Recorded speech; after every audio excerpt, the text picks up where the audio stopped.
വിശുദ്ധ മത്തായി എഴുതിയ നമ്മുടെ കർത്താവ് യേശുമിശിഹായുടെ സുവിശേഷം. അവർ ഭക്ഷണം കഴിച്ചുകൊണ്ടിരിക്കുമ്പോൾ ഈശോ അപ്പമെടുത്ത് ആശീർവദിച്ച് മുറിച്ച് ശിഷ്യന്മാർക്ക് നൽകിക്കൊണ്ട് അരുൾ ചെയ്തു, നിങ്ങൾ എടുത്തു ഭക്ഷിക്കുവിൻ, ഇത് എൻ്റെ ശരീരമാകുന്നു. പിന്നീട് പാനപാത്രമെടുത്ത് കൃതജ്ഞതാസ്തോത്രം ചെയ്ത് അവർക്ക് നൽകിക്കൊണ്ട് അരുൾ ചെയ്തു, നിങ്ങളെല്ലാവരും ഇതിൽ നിന്ന് പാനം ചെയ്യുവിൻ. എന്തുകൊണ്ടെന്നാൽ ഇത് പാപമോചനത്തിനായി അനേകർക്ക് വേണ്ടി ചിന്തപ്പെടുന്നതും ഉടമ്പടിയുടേതുമായ എൻ്റെ രക്തമാകുന്നു. ഞാൻ നിങ്ങളോട് പറയുന്നു, എൻ്റെ പിതാവിൻ്റെ രാജ്യത്തിൽ നിങ്ങളോടൊത്ത് നവമായി ഇത് പാനം ചെയ്യുന്ന ദിവസം വരെ മുന്തിരിയുടെ ഈ ഫലത്തിൽ നിന്ന് ഞാൻ വീണ്ടും കുടിക്കുകയില്ല.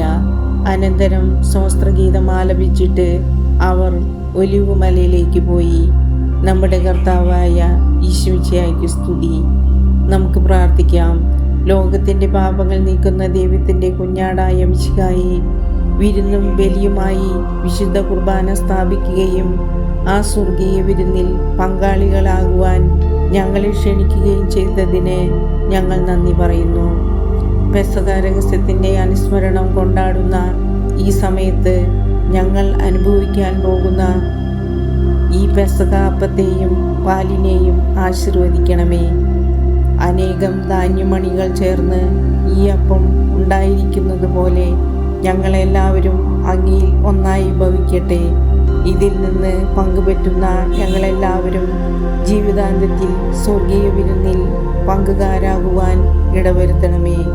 സകലത്തിൻ്റെ നാഥ എന്നേക്കും ആമേൻ.